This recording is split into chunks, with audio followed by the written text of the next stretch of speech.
gift. As you say, it's not something taught. It's something you come into this incarnation with. Well, I like to think of myself, I want to be normal, if you understand what I'm saying. Okay.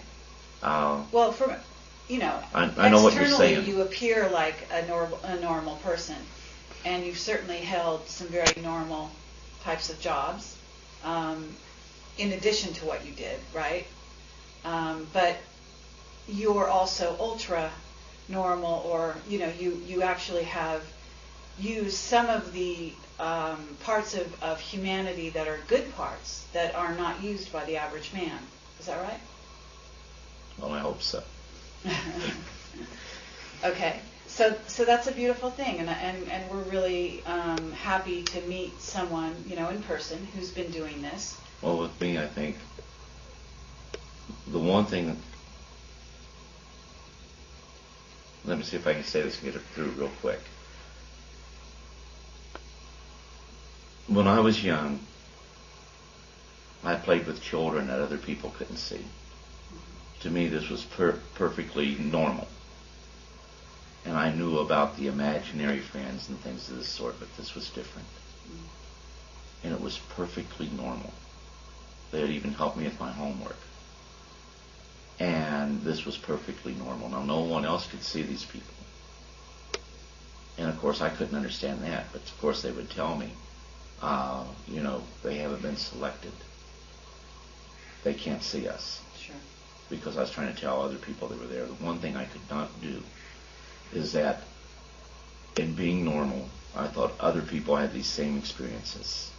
As a child, not realizing that that wasn't the case. That was part of my environment. That was part of my reality. These were things that was happening to me. But I felt everyone had these experiences. But when I found out, and it came to me that, people were calling you crazy and you were different, it would have been real easy to be normal and say, the joke's on you, and deny what was happening. Sure. I cannot explain why I couldn't do that, but I could not do that. Okay. And everything was, going on. Nothing out of the real ordinary happened until I always cared about animals, and if I found one injured, I would always try to nurse it back to health. As a child, I did not understand that if you had a cut, my mom would always hold my hand under the water or something like that to wash it off. Well, I found this little bird. It fell out of the nest. And I went and got that little... I'm trying to tell this without... I went and got that little bird, and I held it under the faucet, not realizing that I was going to drown it doing that. The intent was to help it. I probably cried for over a week over killing that little bird. Mm-hmm. Immediately, for the first time ever, what I was calling children, I got to see how they really looked. And this one particular entity was, I always knew as Korona. I always told, I'm Korona, and that's with a K. Okay. Back at the time, I didn't even know how to spell Korona. And what kind of race, what would you term him, what kind of being? Well, people would love for me to say that he was gray, but he wasn't. He was green. And I mean, like a pastel green. But immediately he wanted to know, why did I feel what I was feeling? Okay. This was unusual. Mm-hmm. And immediately it was, why did I feel what I was feeling, but he could feel? Mm-hmm. Because he was more like a monitor with me. And so he has a natural empathic quality and abilities, and it appears so did you. So it went both ways, as the telepathy goes both ways. I'll carry it even a step further. We see our visitors as cartoon characters. They have cultures, they have societies, they have families, they have loves, they have dislikes, they have likes. Mm-hmm. They can feel pain, and they can feel fear. Mm-hmm. So this was maybe your first, introduction into that world in a more personal way, right? It was the first glimpse, a shock, that these things go on, but not everyone shares them. And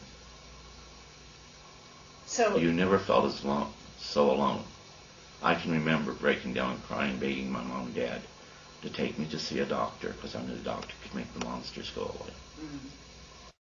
I'm wondering if someone like you, one of 7, who is able to communicate with aliens, wasn't taken to a base on the moon or a base on Mars. Now, whether or not you remember it, because I don't know if they use techniques to have you forget certain parts of your experience. There are things that I have no idea of could have happened here on planet Earth that I have very vivid memories of, that I don't see. For example, have you ever heard of a coffee cup that's small, that you put coffee in it, and the coffee jar or whatever, it's not a percolator, golden color, cups were golden color, but you put the coffee in there and you can drink it, then it fills right back up. Now you see what I'm saying, and now you understand why I'm hesitant to talk too much about stuff like that. Okay. So that's really amazing. You know, you have to admit, from the point of view of people that haven't gone to the moon and in a sense, or Mars. Here you are sitting talking to us, and yet you may have had experiences that are so far beyond our everyday experience on this planet. And you must be, there must be a level at which you would love to share those experiences. Oh, yeah. And sometimes I make mistakes, and I've let people see some things that I shouldn't have let them see. Because this is a part of something that is in my life that is I'm to do something with. Sure. And I don't understand that. I don't know what it is. That's amazing, because you've worked with this world since the 60s. So you're talking about 40-odd years.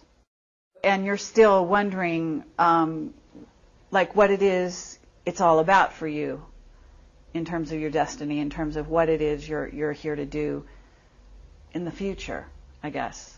Am I understanding you? There's something that is going to happen, and there is something that we're to be a part of. Mm-hmm. And I don't know what that